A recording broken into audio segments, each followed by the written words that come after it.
Hi YouTube, this is Joe Calton with Calton Cutlery. You can find us on the web, caltoncutlery.com. I was just at a razor makers meet, which was an awful lot like a hammer-in. A whole bunch of guys showed up to a maker shop, and we spent, well, I was there for 3 days. The whole thing went for 5, but we spent 5 days, or overall 5 days, playing in the shop. There was at least one guy that I noticed that made his very first razor from start to finish. He took a bar of steel, forged out the razor, rough ground it, heat treated it, finish ground it, fit up some scales. I don't know if he got it honed up and was able to test shave with it or not, but he did an amazing job. The razor looked really, really nice when he was done with it. He was super proud of himself, and I was super proud of him for, for making his first razor. But anyways, as is the case anytime where you have a group of guys like that, where you have some guys that have done an awful lot of forging and some guys that haven't done as much forging, there was an awful lot of things that I noticed, the new guys, that it could have improved their forging a bit. The first one was wearing a glove on their hammer hand. I just shot a video on that. I never wear a glove on my hammer hand unless if I'm like twisting a metal or something like that, where I need the protection of the heat, and then I need to grab the hammer right quick to to tune something up before it goes back in the forge. But when I'm actually forging, you will hardly ever see me with a glove on my hammer hand. The other big thing was stance. Forging is, you could call it like an athletic sport, similar to basketball, baseball, martial arts, any of that kind of stuff. It's an activity, it's a physical activity. One thing that I've really noticed over the years is that where you stand in relation to your anvil and your work has a huge impact on how much work you'll get done before you get tired. Okay, the worst, if you have a nice, relaxed, natural stance that's efficient for the work that you're doing, you'll get to do an awful lot more work with an awful lot less effort and have an awful lot more fun at whatever it is that you're doing. So that's what this video is going to be about, and that is going to be your forging stance. So we're going to do this in 2 parts. I just got some video editing software, so we're going to try it out on this one. It's going to be a first half, a second half. Hopefully I can mash them together, and then that might be my entry into the whole video editing world. Anyway, so the worst case that I saw, we've just got a razor blank. Just a piece of 1/4 inch, 1095. I had cut these out to take them to the meet to go ahead and forge some razors out, but there was a lot of guys there that don't have shops at home. They don't have their own forge, their own anvil, all that kind of stuff. I can forge knives every single day if that's what I decide to do. And those guys didn't have that set up at home, so I decided to back off and then, just help where I could and let them play, So anyway, so the worst case that I saw of a poor hammer stance, or forging stance, was a fella, he had the razor he was making in his tongs, and he had it held out here. At one point it was actually past 90 degrees to the anvil. He was right-handed, had his left foot near the anvil, this was on a post anvil, had his right foot way back here, and he's hammering like this. His hips were probably a good 2 feet away from the anvil, and his arm was way out here, and he's having to bring that hammer up and come down out here. You have very, very little control here, and very little power also. So I told him in a break, I said, hey, see if you get your hips up a little bit closer, see if that'll help. And he did, and I never saw him doing this any time after that.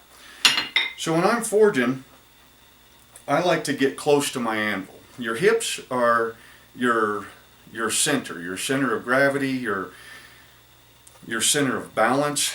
Everything starts with your hips. If you want to move that way first, you know, your hips kind of sort of lead, maybe, I guess. Anyway, so get your hips up close into the anvil. Once your hips are close into the anvil, now your hammer or your tong hand can't go way out here unless you're going over here. So that allows you to keep your tong hand much more relaxed and much more in control. Okay, now when you go to hammer, maybe I can go from the side like this. Now we'll start here. First of all, in this view, you'll notice how close my elbow is to my side. Okay, when you go to move this hammer, you want that hammer face to strike. You know, if you want it dead flat, you want it to strike dead flat. If you want it to move over to the sides, up, down, you know, canted at a certain angle, you know, whatever. All of these joints in here, you know, your wrist, elbow, shoulder, if you can keep your elbow in tight, then from your elbow up is just moving up and down. Then that makes it much easier to stay consistent. Okay, so we get hips up in close to the anvil. Tong hand will be much closer to your hips. You have much more control. And then when you come into hammer, you're raising it up, bringing it down. If you need more power, you can either extend your grip on the hammer, or you can snap your wrist and throw the hammer head into it. But everything is much, much more controllable the closer you can get your hips within reason to your work. I mean, don't get so close that, you know, you're burning yourself. But anyways, this stance, you're mostly upright, really helps take away stress off your lower back.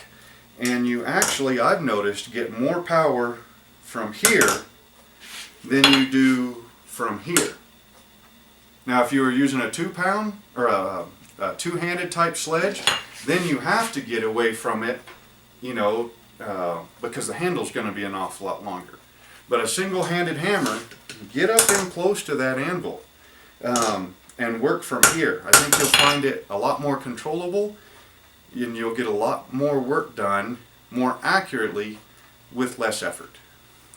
Anyway, now I'm going to go ahead and light the forge, heat one of these up, and then go ahead and forge it out so you can see some video of me actually forging. And notice where my hips are, where my elbow is, this way and this way. I'll try to remember to move the camera around. You know, my wrist, the angle where the hammerhead's hitting, but just notice how nice and relaxed the stance is. Anyway, I'm going to turn you off, turn the forge on, and then shoot the other half.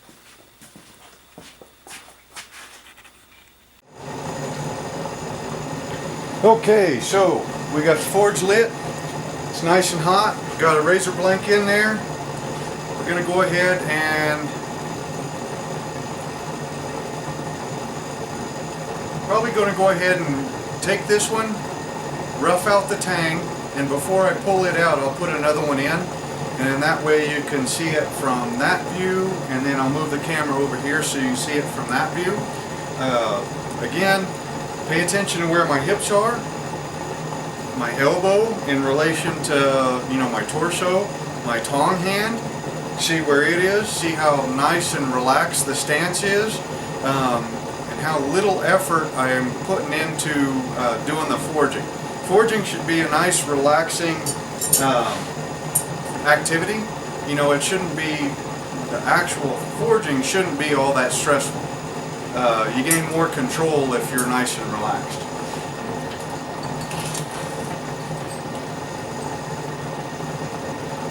So we'll go ahead and put these two into the forge, get them warming up.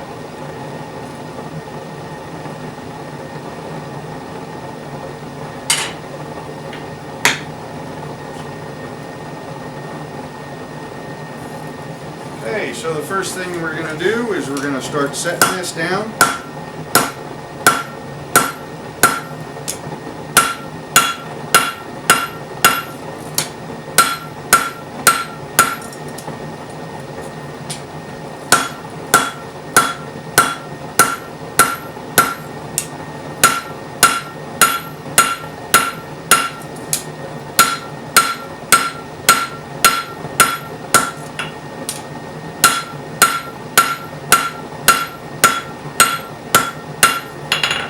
Okay, our tapers are generally set.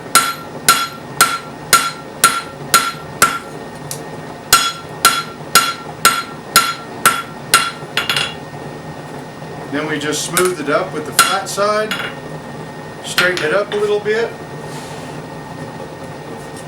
And so now we got rid of that little hump left over from the bandsawing. We've got a nice taper going this way started, and we've got most of our taper this way.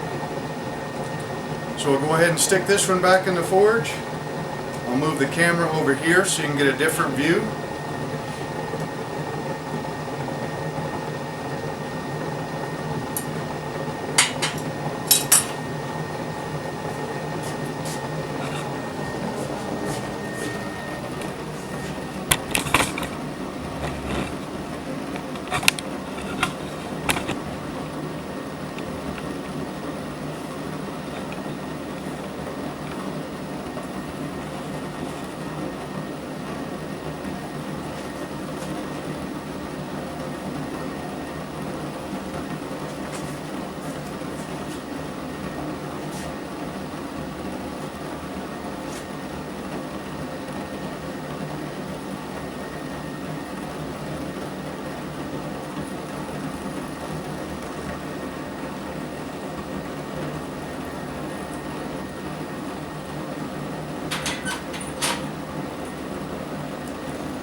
And I overloaded the forge, so it's going to take a second or so for that to finish heating up.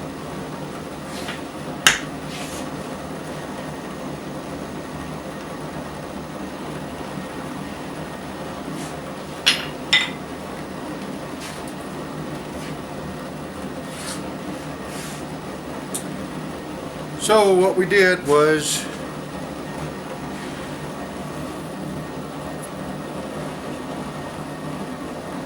we took this and knocked out this corner, pushed it back in, pushed that material down into here, and then we created a taper starting from the thickest point, started tapering it down.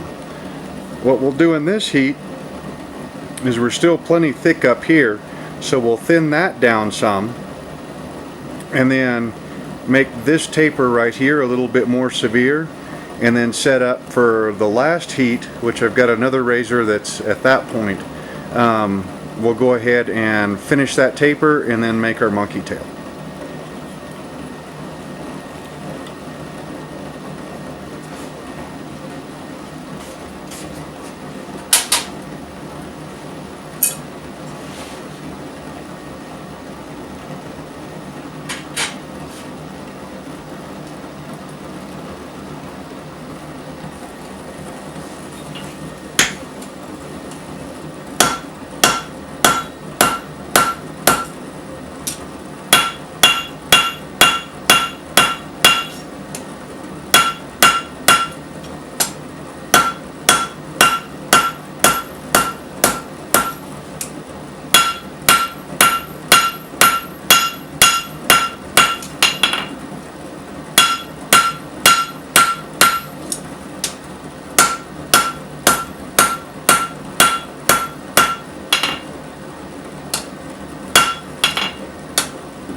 Okay.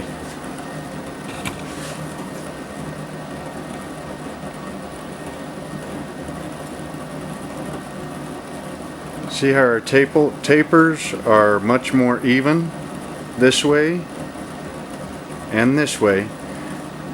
It came out quite a bit longer, so we won't use, we'll have to, on this particular razor, we'll cut off part of the monkey tang, reshape that down, and then make our monkey tail. The one that's in the forge right now, I already cut that off. So on that one, what we're going to do is we're going to pull it out, finish up any work right there, make our monkey tail. Might have enough heat left to finish shaping the forward portion of the, I guess the shank, maybe, if that's what you call it.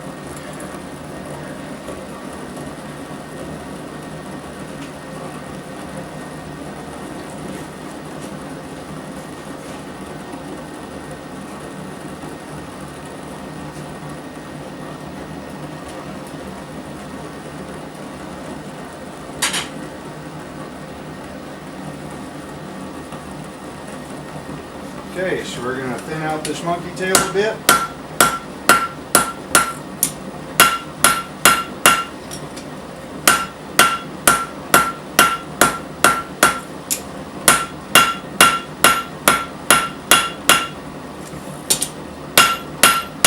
And we're running out of heat.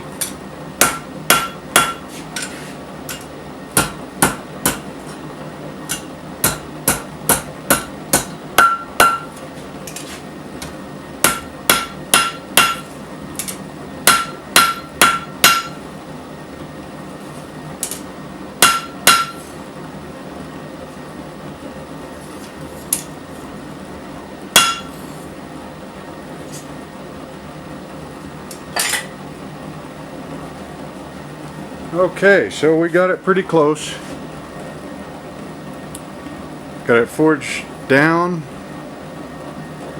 Got our basic monkey tail shape going on in there.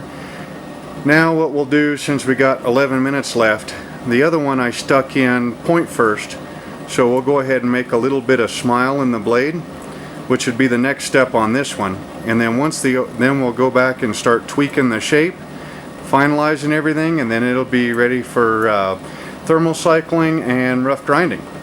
But notice how relaxed my stance is up next to that anvil. That point on the horn, I know a lot of guys like standing to the side of the anvil, but since I'm a bladesmith, you know, a lot of bladesmithing is forging in bevels, and so I like to do that up towards the front of the anvil, and so I generally like to stand near the point.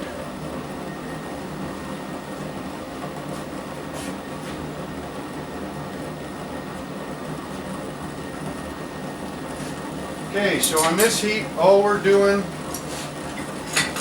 is putting a little bit of smile in that blade, and that's about it.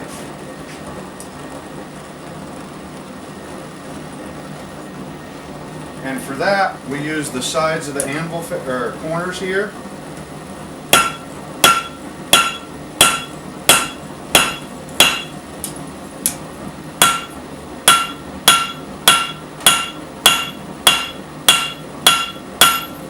Okay, we got some good smile. Now we'll true it up.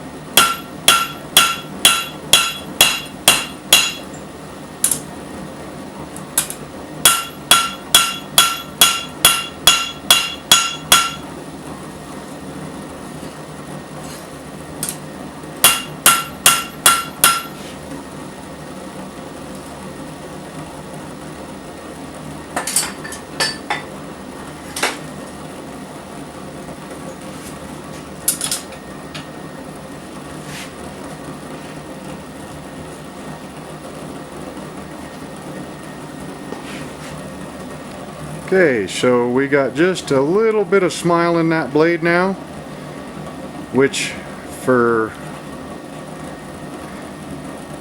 the way that we're making this razor, that's about all that we're going to want, because we started off with 1/4 inch thick stock. We're going to make probably a 7/8 or an 8/8, so we don't want to hit on the spine because it'll thin it out and change the final geometry. So from here, we'll go ahead and finish out the tang, put our monkey tail in, and then go back over, clean everything up, and it would be ready for grinding. But anyways, I think for this video, being mostly about stance next to the anvil, again, getting your hips in close, keeping your elbow tucked tight against your torso, a nice relaxed stance that's also efficient, Notice I'm mostly upright, so there's not near as much strain on my lower back. Yeah, it's just you just get an awful lot more power the closer that more power, accuracy, and efficiency the closer you get your hips to the anvil, within reason, of course. Like I said, don't get so close you're burning yourself or stabbing yourself on the horn or, you know, anything like that. Anyway, if you'll try your next forging session, getting a little bit closer to the anvil, I think you'll probably enjoy it. Hope you enjoyed the video, and we will see you next time.